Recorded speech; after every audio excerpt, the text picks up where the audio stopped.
Donc Julien Denègre de chez Technip, donc responsable développement chez Technip, va nous présenter le champ d'action de cette entreprise. Alors Technip, c'est une entreprise à l'origine française, créée dans les années 50, qui comptait 100 employés, 100 salariés. Et maintenant, Technip, c'est donc une entreprise mondiale dans le domaine de l'énergie, qui compte, si vous me contredisez si je dis un chiffre faux, 35 000 collaborateurs, 36 000 collaborateurs, pour un peu plus de 8 milliards de chiffre d'affaires.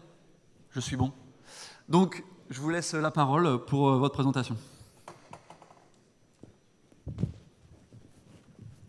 Bien, bonjour à tous et à toutes. Julien Denègre, je suis responsable développement mines et métaux du groupe Technip. Je suis de formation ingénieur arts et métiers, donc je connais bien cet amphi. Donc pour ceux qui ne connaissent pas, malgré la taille du groupe, ses performances technologiques et ses performances financières, je commencerai ma présentation par vous donner quelques chiffres et une présentation succincte de notre activité. L'activité principale du groupe Technip, créé en 1958 par le général de Gaulle, et l'IFP, c'est aujourd'hui l'ingénierie, la réalisation de grands projets internationaux pour le secteur de l'énergie. Alors le secteur de l'énergie, c'est les ressources énergétiques et non énergétiques, marines comme terrestres. Aujourd'hui, le groupe, fort de plusieurs acquisitions récentes, est composé d'environ 36 500 salariés de par le monde, et pas exclusivement en France. Des actifs industriels de fabrication et de réalisation marine, et un chiffre d'affaires d'environ 8 milliards d'euros l'an dernier. Voilà, donc une flotte de navires, d'environ 32 navires, dont 4 en construction, pour les travaux en mer, la pose de pipe, la pose de câbles, la pose de structures sous-marines, et un carnet de commandes l'an dernier de 14 milliards, soit près de 2 ans d'activité. Nous sommes organisés à la fois en segments, mais également en régions. Les segments, il y en a 3 à ce jour. Subsea, donc ce qu'on appelle par le subsea tout ce qu'il y a sous la mer, l'offshore, ce qu'il y a sur la mer, et onshore, ce qu'il y a sur la terre. On entend par subsea la conception, la réalisation et l'installation de produits sous-marins, donc de câbles, de pipes. Offshore, on comprend par offshore la conception, la réalisation de plateformes fixes ou flottantes. Et enfin, onshore, qui est un segment qui est plus diversifié que les 2 premiers. On entend par là les usines de LNG, le raffinage, les énergies renouvelables ou les mines et métaux. En termes de répartition géographique, nous sommes organisés donc encore une fois en régions. Les régions principales étant l'Europe de l'Ouest, le Moyen-Orient, le Texas, le Brésil et l'Asie-Pacifique, avec un centre important en Malaisie, à Kuala Lumpur. En termes de répartition géographique, donc là on voit bien 8 400 personnes en Europe, 4 900 personnes en mer du Nord, donc exclusivement pour le marché pétrolier nord-européen, 3 900 personnes aux États-Unis, 4 200 au Brésil, etc. La population de Technip, en particulier en France, c'est une population d'ingénieurs, exclusivement une grosse partie d'ingénieurs de tout profil. On a des ingénieurs mécaniques, des ingénieurs en architecture navale, des ingénieurs en génie électrique, en génie civil. Donc la population l'origine des ingénieurs est très, très diverse. Les carrières le sont aussi. Je suis encore une fois ingénieur arts et métiers. J'ai travaillé au début de ma carrière chez Bouygues en mécanique, puis en tant que responsable proposition pour les travaux sous-marins, et aujourd'hui en tant que responsable développement commercial dans le secteur minier. Donc là, on peut avoir une origine d'ingénieur précise, mais après les carrières sont diverses et variées, et la mobilité l'est aussi. On peut être amené à beaucoup voyager ou à travailler pendant un certain nombre d'années dans un pays ou dans un autre, à terre comme en mer. Donc les carrières sont variées et très intéressantes. Voilà, donc pour revenir au diagramme, donc une grosse croissance de nos effectifs, à la fois par un fort recrutement en France comme ailleurs, donc on est une société qui marche en France, et également des acquisitions externes, une croissance importante. Voilà, et enfin, donc pour terminer avec cette présentation du groupe, comme je vous le disais, une flotte de navires, donc c'est une flotte très spécialisée, très sophistiquée, où on fait appel également aux ingénieurs. Typiquement, un ingénieur installation chez nous commence par 24 mois d'ingénierie pour définir les spécifications d'installation de nos produits et ensuite partira quelques mois en mer sur les navires pour réaliser son projet. Voilà, donc ce sont aussi des projets très intéressants pour un ingénieur, à la fois des perspectives d'ingénierie en bureau, si je puis dire, hein, à terre, et puis ensuite des réalisations en mer avec voilà, une grosse composante sur le terrain. Alors, en termes de projets qu'on réalise aujourd'hui chez Technip, donc je ferai un focus sur les projets innovants en mer, donc subsea ou offshore. Donc, comme je vous disais, on travaille sur les deux secteurs, sous la mer et sur la mer, à la fois sur l'installation de conduites de champs pétroliers en mer profonde ou en mer peu profonde, avec différents types de poses, on dira en type en S, en J, etc. Donc ça, c'est un petit peu technique. Et ensuite, donc on raccorde ces conduites ou sur des plateformes fixes ou flottantes ou à terme. Donc en termes de plateformes, on réalise à peu près tout type de plateformes. Donc vous avez à gauche la TPG 500 ou l'Unidec, donc ce sont des plateformes posées sur le fond. Et ensuite, on réalise un certain nombre de plateformes flottantes avec différents types de flotteurs et avec différents matériaux. Vous avez des coques en béton, vous avez des coques métalliques, vous avez des coques cylindriques, des coques en catamaran, à la fois pour les projets pétroliers ou aujourd'hui pour le secteur des énergies renouvelables. Chez nous, le secteur des énergies renouvelables étant limité à l'éolien flottant.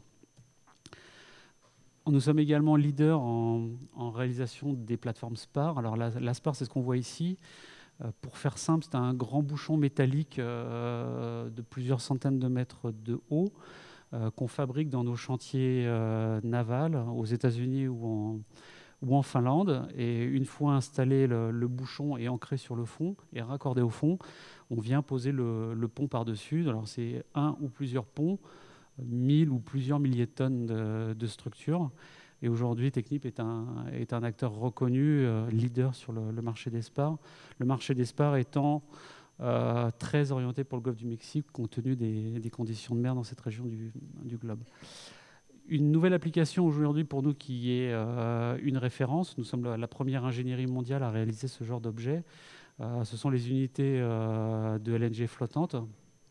La première est en cours de réalisation pour Shell.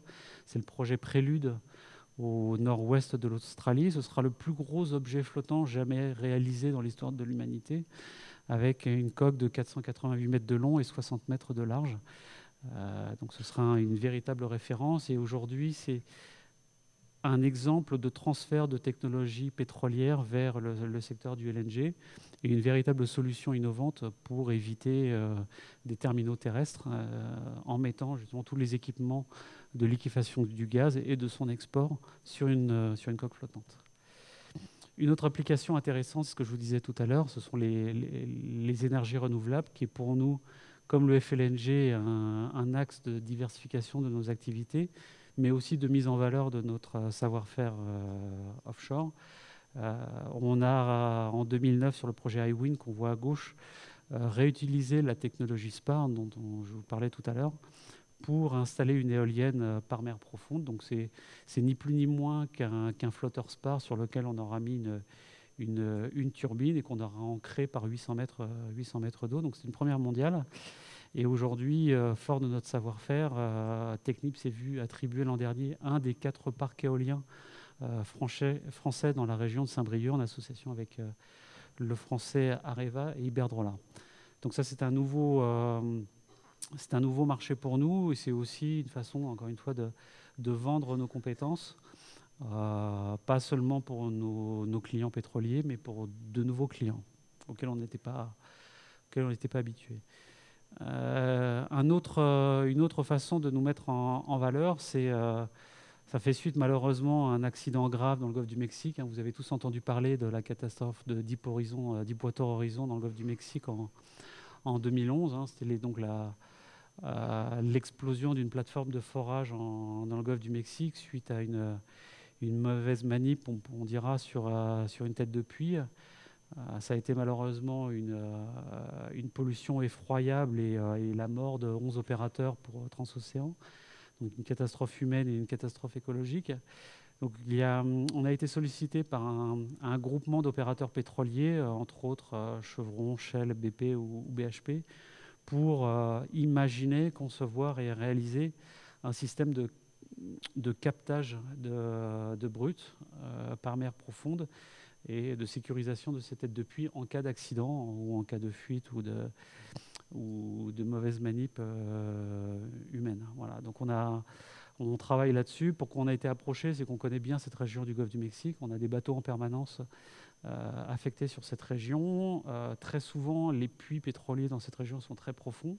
Ils font partie, enfin cette région comporte les puits les plus profonds. On a travaillé par 3000 mètres d'eau pour installer ces conduites. Donc c'est vraiment des conditions extrêmes. Et on s'est vu attribuer le contrat pour concevoir ces systèmes de captage de brut.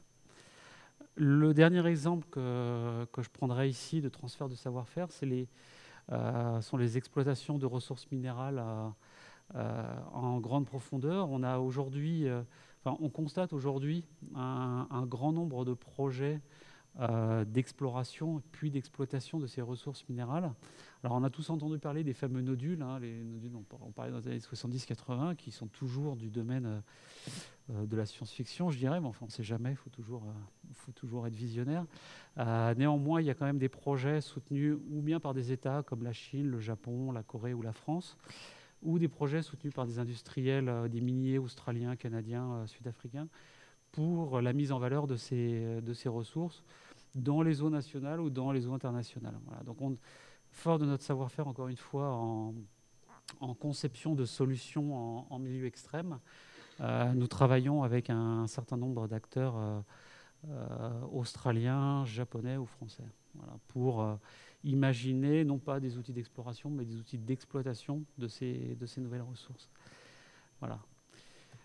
Je terminerai par un focus justement sur ces ressources. Alors, donc, encore une fois, les nodules, c'est des ressources sensiblement riches en nickel, en cobalt, qui ont été découvertes dans les années 60-70 par un certain nombre d'États pionniers, dont la France. Malheureusement, pour des raisons technologiques encore aujourd'hui et même économiques, ces ressources sont toujours du domaine prospectif. Les deux autres familles de ressources profondes sont les encroûtements et les sulfures, avec un attrait plutôt pour la dernière catégorie des sulfures. Pourquoi les sulfures sont intéressants? Parce que les concentrations en cuivre ou en or sont beaucoup plus importantes que leur homologue terrestre. Et ces ressources sont situées sur des profondeurs d'eau accessibles aujourd'hui, justement par les technologies mises en œuvre pour les projets pétroliers. On parlera de 1000 à 2000 mètres d'eau, donc c'est des choses qu'on sait faire chez Technip. Alors, comme je vous disais, il y a quelques grands acteurs tels que la Chine, la Russie ou la France, mais également des acteurs privés tels que Nautilus en Papouasie qui s'intéressent à ça. Et le premier projet qui sera mis en œuvre, sur lequel travaille Air Technip, est un projet en Papouasie-Nouvelle-Guinée, un projet par 1700 mètres d'eau en mer de Bismarck, dont le démarrage devrait commencer en 2015. J'y reviendrai un petit peu plus tard. Donc ici, une carte sommaire des projets. Donc vous avez des projets en Atlantique Nord, par exemple, dans les eaux internationales, des projets soutenus par la France, la Russie ou le Brésil, d'importants projets de phosphate au large de l'Afrique australe ou au large de la Nouvelle-Zélande, un certain nombre de projets également d'amas sulfurés sur la ceinture de feu dans le Pacifique Ouest. La ceinture de feu étant une région sismique et volcanique importante qui amène justement la genèse de ce type de ressources et d'objets géologiques. Et puis quelques projets de nodules très souvent ou des juniors ou des États qui continuent leur exploration dans cette région parce qu'ils considèrent que les nodules sont quelque part une ressource pour l'avenir, même si pour l'instant, compte tenu des marchés et du prix des matières premières, il n'y a aucun intérêt à poursuivre vers une exploitation commerciale. Pour en revenir à Nautilus, donc de quoi on parle, donc c'est un projet, je dirais, qui est décomposé en 3 sous-systèmes.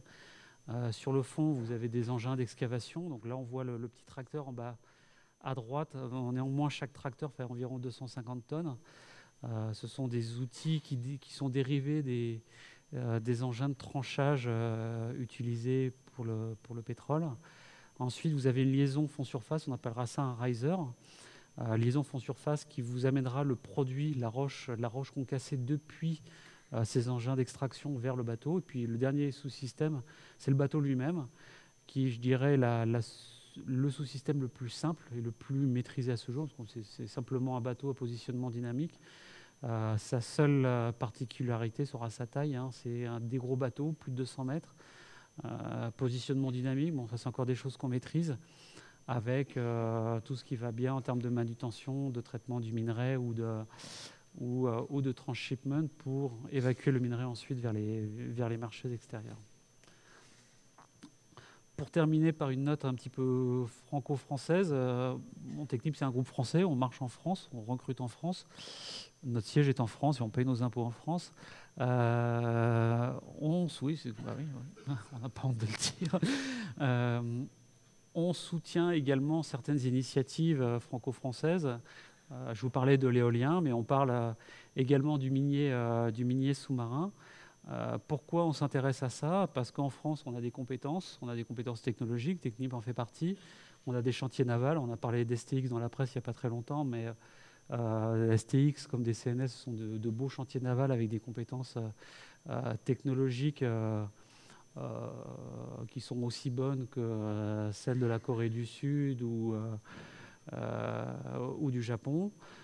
Et puis on a des territoires d'outre-mer. On a aujourd'hui la surface maritime française est essentiellement constituée de nos territoires ultramarins. Donc, fort de ce constat de nos compétences scientifiques, technologiques et de nos territoires, on a mis en place, en tout cas Technip et Ifremer aujourd'hui et Ramet également, nous avons soutenu la mise en valeur de nos territoires ultramarins et potentiellement de leurs richesses sous-marines avec un premier projet sur Wallis et Futuna. Alors pour ceux qui ne savent pas, je reviendrai sur la petite carte.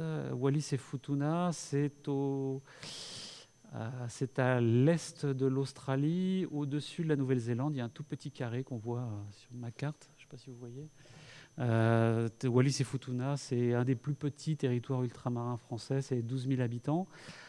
C'est néanmoins 600 000 km² de zone économique exclusive, avec des voisins tels que les Tonga ou les Fidji, voisins qui ont eux aussi commencé à mettre en valeur leurs ressources. Donc encore une fois, nous avons soutenu un certain nombre d'initiatives au Grenelle de la mer il y a quelques années, puis plus récemment dans le plan métaux stratégique. Nous avons fait la promotion de la mise en valeur des compétences publiques et industrielles privées pour un jour exploiter ces ressources. Voilà. Concrètement, le groupement à ce jour constitué d'Ifremer et Ramet et Technip, nous avons mené 3 campagnes d'exploration, 5 mois de mer, et nous avons découvert, je dirais heureusement, et tant mieux pour nos dirigeants, nous avons découvert un très grand patrimoine minier sous-marin. Ces 3 campagnes seront très vraisemblablement prolongées par d'autres campagnes et très certainement des études de faisabilité réalisées par le groupe Technip, encore une fois, parce qu'on a un savoir-faire technologique offshore et parce qu'on travaille déjà sur ces petits objets. Voilà. Donc pour terminer, une note optimiste. Le groupe Technip, qui est un groupe français essentiellement d'ingénieurs, est un groupe qui a réussi. Pourquoi? C'est parce qu'on s'est calé sur des marchés d'avenir. Il y en a beaucoup. Le marché, il n'est clairement pas très français, il est très international. d'où la volonté de Technip pour grossir aussi, de grossir par l'international. Et ce n'est pas seulement par la croissance, c'est aussi par l'innovation. Si Technip est reconnu et qu'on continue à prendre des parts de marché, c'est justement qu'on se distingue par l'amélioration de nos performances techniques et par la recherche de nouvelles solutions. Voilà, donc c'est à la fois des compétences humaines et une recherche permanente de trouver la meilleure solution pour nos clients. Et bien sûr, ça paraît bête à dire, mais pour le respect de l'environnement. Aujourd'hui, on ne pourra rien faire si on ne prend pas en considération cette composante. Voilà. Je terminerai par les propos, je ne les ai pas inventés, je vous jure, de notre ancien directeur général. J'ai passé ma carrière à faire des choses que nous n'avions jamais faites auparavant, n'est-ce pas le rôle d'un ingénieur? Faire ce qui n'a encore jamais été réalisé. Voilà, je vous laisse là-dessus. Merci. Merci, Monsieur Denègre. On va laisser la place à quelques questions. Vous avez même un petit peu d'avance, donc c'est parfait. C'est pour la question. Est-ce que, voilà, donc on va passer le micro à un collègue, enseignant donc.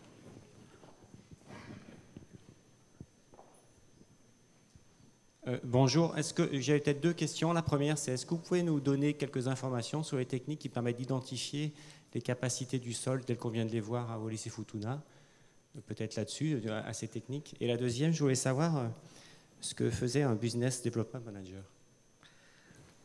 Et voilà. Bon, c'est des questions faciles, je devrais y arriver. Alors, comment on fait pour trouver un objet comme un amas sulfuré? D'abord, ça commence par une cartographie de la région. L'océan, c'est très très grand. La ZE, la zone économique exclusive de Wallis et Futuna, était complètement vierge de toute carte, à part de vieilles cartes du CHOM très imprécises. Donc ça commence d'abord par de la bathymétrie, du magnétisme, déjà pour connaître la topographie. En général, avec le magnétisme et la topographie, vous voyez un peu, enfin, on peut identifier un peu le type de mouvement géologique tectonique par ces cartes. On voit bien les mouvements du sol. Après, comment on fait pour caractériser le gisement? C'est par du forage. C'est le meilleur indice pour caractériser un gisement. Auparavant, le forage se faisait par un navire, donc avec une grande mèche qui descendait comme dans le pétrole.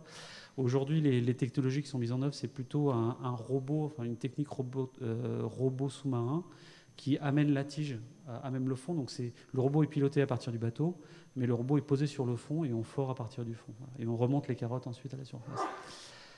Deuxième question, qu'est-ce que je fais chez Technip? En quoi consiste ma fonction? C'est prospecter les marchés, alors, trouver des nouveaux marchés, trouver des nouveaux clients, se présenter à nos clients, trouver des solutions, nous vendre, pour dire les choses clairement, vendre nos prestations, les négocier, également identifier quand il y a un besoin en innovation, qui nous permettra justement de rentrer sur un marché par ce biais-là. Très souvent, la technologie est un moyen puissant de rentrer chez un client. Si vous avez une technologie que les autres n'ont pas, forcément, le client sera fatalement amené à vous choisir. Donc c'est ça, c'est trouver des projets, trouver des clients, vendre du Technip dans les meilleures conditions. Voilà. D'autres questions?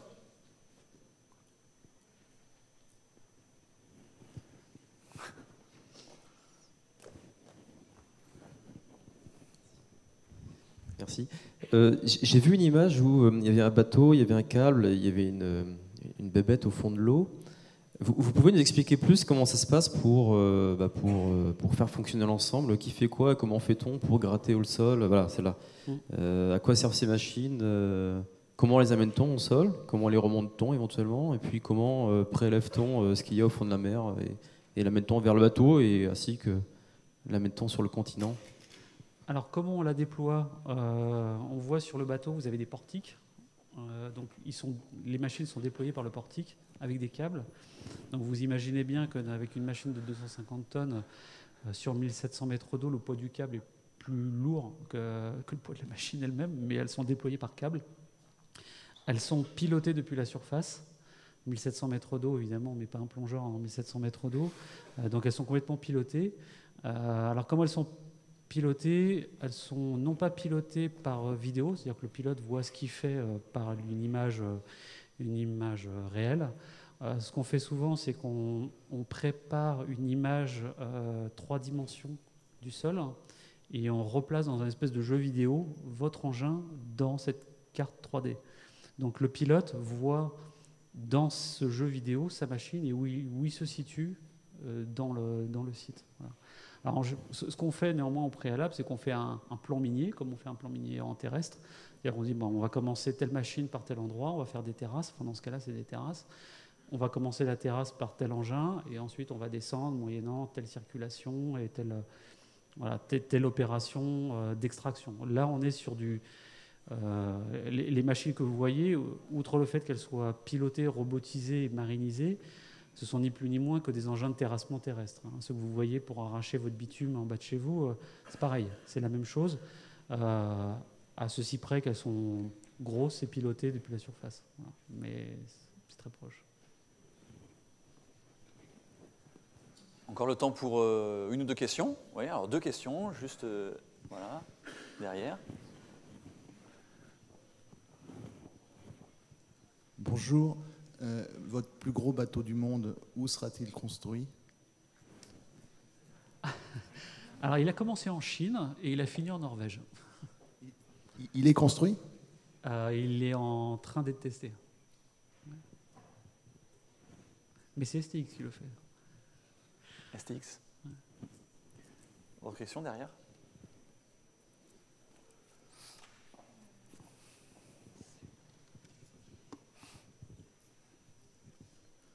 Bonjour. On sait que ces régions sous-marines sont riches de biodiversité.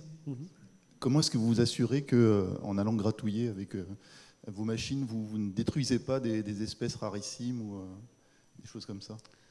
Alors, je ne connais pas tous les codes miniers du monde, mais quand on suit le code minier français ou la réglementation internationale de l'autorité internationale des fonds marins, comme dans tout projet minier, vous devez de conduire une étude d'impact environnemental. C'est un prérequis à l'obtention d'un titre d'exploitation. Donc si on prend l'exemple de Futuna, une grande partie des campagnes sont dédiées à la biodiversité, à la caractérisation de la biodiversité, la biologie, la faune, la flore, que ce soit sur le fond, dans la colonne d'eau ou en surface de la mer. Il est évident que si vous découvrez un oasis de biodiversité complètement endémique à l'endroit même où vous avez découvert une cheminée hydrothermale avec 150% d'or, le titre minier ne vous sera pas accordé. Voilà, c'est aussi simple que ça. Donc, autrement dit, si un jour on vous donne le droit d'exploiter, ce sera nécessairement sur des zones où il n'y avait rien d'endémique, d'une part, et d'autre part, sur une zone pour laquelle, certes, vous détruirez la biodiversité, je ne vais pas vous mentir, une machine comme ça, elle va la détruire, mais que vous aurez trouvé des moyens de la remettre d'une façon ou d'une autre. Alors, je ne suis pas expert en bio, je ne sais pas comment on fait, mais en tout cas, de trouver des solutions, d'une part pour minimiser l'impact au moment de l'exploitation, et d'autre part, vous aurez trouvé une méthode pour la restaurer. Alors, il se trouve que ce qui a été remarqué sur certains oasis de biodiversité, c'est que très souvent, ces gisements existent dans des zones volcaniques sous-marines. Et donc, ces éléments de vie ont la faculté de se régénérer tout seuls. Parce qu'elles sont agressées justement naturellement, pas du fait de l'homme, mais naturellement. Elles sont agressées régulièrement par des éruptions, par des séismes, etc. Voilà. Ce qui n'empêche que, ça ne veut pas dire qu'on a le droit de faire n'importe quoi, mais voilà, il y a des premiers indices qui tentent à nous montrer que c'est faisable. Plus de questions? Ah, si. Devant.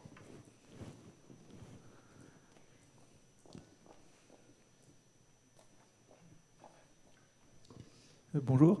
J'ai l'impression qu'avec toute la technologie là, que vous mettez en œuvre pour récupérer du pétrole, que ça devient de plus en plus cher de récupérer du pétrole de nos jours. Est-ce que que le prix du pétrole ramené au baril ou au machin, dans l'avenir, va augmenter, selon vous, juste à cause de techniques là? Vous dire que le pétrole n'existera plus à cause des ingénieries, je ne crois pas, mais ce qui est sûr, c'est qu'on va de plus en plus loin. On s'intéresse à des ressources qui sont de moins en moins conventionnelles. Les huiles sont ou lourdes, ou profondes, ou chaudes, ou pleines d'H2S. Je pense qu'aujourd'hui, l'homme a exploité tout ce qui était facile d'exploiter. Donc il faut bien aujourd'hui se tourner vers des ressources qui sont moins accessibles. On voit bien, hein, au Brésil, aujourd'hui, on est sur des profondeurs d'eau de 3000 mètres, avec un gisement qui est encore 3000 mètres sous des couches de sel. Autrefois, c'était complètement impensable. Même si on regarde à 20-25 ans, l'exemple du marché de la mer du Nord, c'était 50-100 mètres dans les années 80. Aujourd'hui, il y a quasiment tous les puits s'assèchent, hein, et on va sur 200, 500, 1000, 2000, 3000 mètres. Voilà, on s'adapte. Hein. Le baril est aujourd'hui aux alentours de $100. C'est vrai qu'un projet autrefois qui coûtait 1 milliard, il en coûte plutôt 2 ou 3 aujourd'hui. Maintenant, je veux dire, il y a une demande. Tant qu'il y aura une demande, vous aurez des projets. Olivier Le Gallo. Bonjour, j'ai une question concernant le droit international. Comment cela fonctionne au niveau de la propriété du sol, en particulier dans les eaux internationales, et comment les concessions sont obtenues Alors, autrefois, elles étaient exclusivement attribuées aux États signataires de la Convention du droit de la mer, la Convention de Montego Bay. Aujourd'hui, elles sont attribuées aussi à des entreprises dont la nationalité permet justement d'avoir un titre dans les eaux internationales. Donc c'est l'autorité internationale des fonds marins qui distribue les titres. Aujourd'hui, ce ne sont que des titres d'exploration. Il n'y a pas encore de titre d'exploitation attribué à un pays ou à une entreprise. Voilà, donc il faut faire un dossier dans lequel vous vous engagez pendant 15 ans à faire un minimum de travaux. Vous devez également démontrer à l'autorité que vous avez votre plan de financement et les compétences techniques pour accomplir ce plan. Donc la France est signataire de la Convention. La France s'était vue attribuer dans les années 70 une des premières à avoir un titre pour les fameux nodules. La France a eu l'été 2012 également une concession en Atlantique Nord. Les concessions sont maximum de 1000 km par 1000 km, donc 1 million de kilomètres carrés. C'est monstrueux. Voilà. Donc on vous donne maximum 1 million de kilomètres carrés et vous devez pendant 15 ans faire un minimum, je crois que c'est de 3 campagnes. Autrement, l'autorité vous retire votre titre. Voilà. Alors il y a des pays qui sont plus ambitieux, un peu plus gourmands. La Chine a eu je crois que la Chine était le 2e État à avoir son permis pour amas sulfuré. Et la Chine dit, mais moi, ça ne me suffit pas, combien je peux en avoir? Je me dis, pour l'instant, c'est qu'un, mais en tout cas, la IFM, c'est l'ONU. Hein, c'est une branche de l'ONU. Merci. Hervé, dernière question.